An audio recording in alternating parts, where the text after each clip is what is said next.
Hello there, I am Ryan, and we are inside the Grow Fitness because I find myself inside the Grow Fitness quite a lot.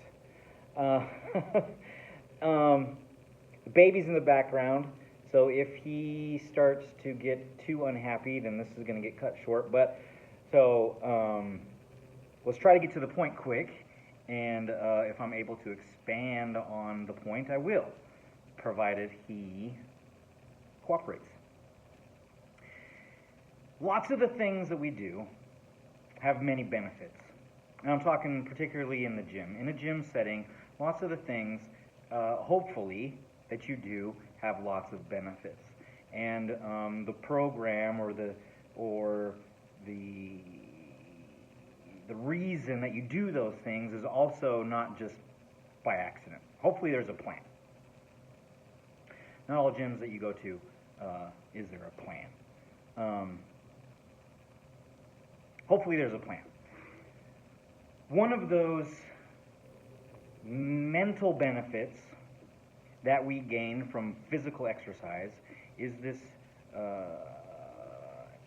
I guess it's a physical benefit too, but mostly it's a mental benefit.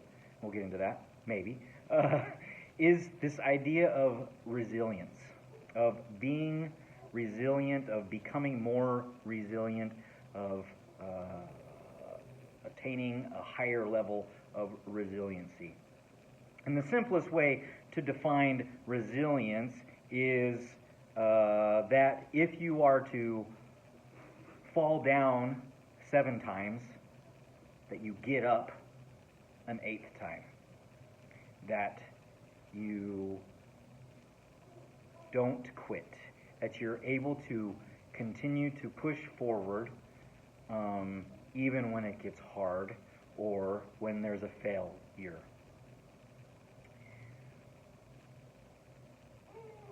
I say that is more of a mental thing because for 99% of us, our bodies can do more than we think that they can. Our minds are going to be what quits before our bodies break and actually can't do a thing. But physical resiliency is a thing too, that if you break, the marvelous thing about the body is that it heals, that it can heal. It has the potential to heal, and then you can go back at it again, right? I've hurt my back sneezing. The most stupidest way that I've hurt myself ever in my whole life. But I've also hurt it deadlifting. But today, I deadlifted without any pain and more weight than I did when I hurt myself. That mental aspect of believing, of knowing that you are able to survive this thing, and you're able to get back up and go again. We've got a saying up on the wall. I can't see it right now because it's covered by the blanket or the curtain, so I might mess it up. But it says, losers are the ones that quit when they're tired. Winners are the ones that don't quit until they've won. This idea of never giving up. This idea of, we've seen memes, right? Failing, something not working out isn't what determines if you're a failure. Giving up is what determines if you failed. So you can be resilient as an entrepreneur, I suppose. You can open one business and it fail, and open it, but then try again and open another business, and hopefully it not fail. But if it does fail, know that you can do it again. And so this resiliency gets built, gets honed, gets sharpened here in the gym by doing hard things to a point that you have to give up, you're not able to continue, and learning to pull yourself up. learning to push that you can do one more rep. You can take one more step. You can come back one more day.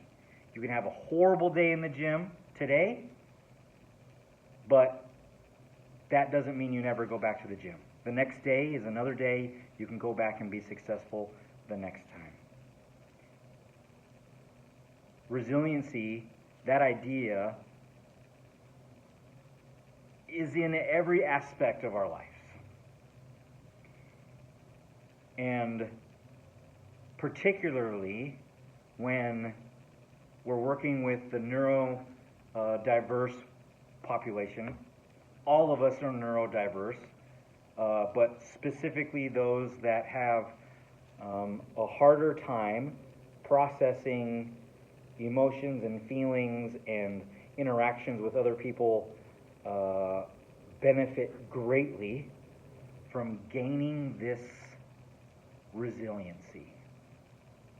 And many of them, along with having neurological diversity, many times have physical limitations and are not challenged physically or mentally because of the neurological diversity. People don't know how to deal with them. They don't know how to interact with them or understand what messages they're sending because there's a difficulty in communicating, right?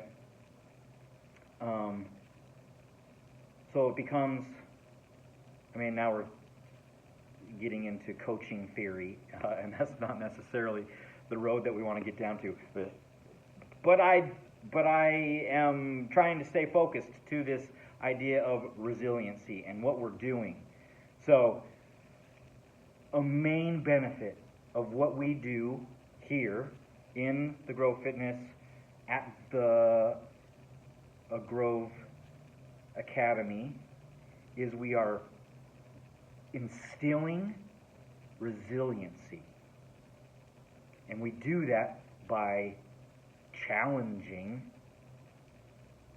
individuals, physically, mentally, challenging them.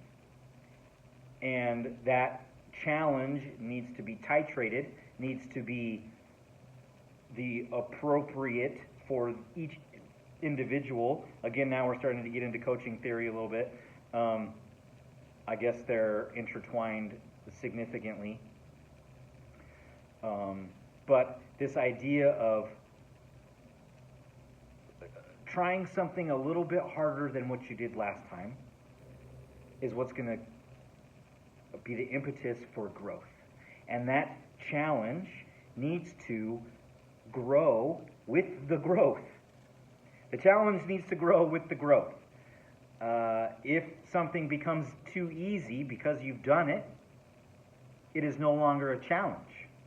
It is no longer developing resiliency. So, above everything else, we're using strength, we're using conditioning, we're using these things to build physical and mental resiliency in everyone. And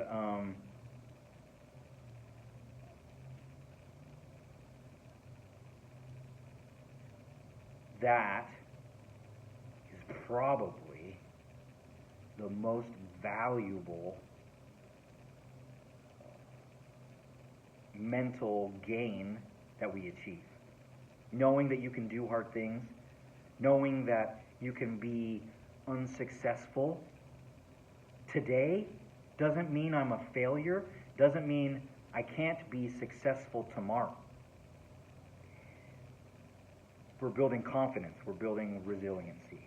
And that, my friends, is one of the most valuable things that we can give. I'm Ryan.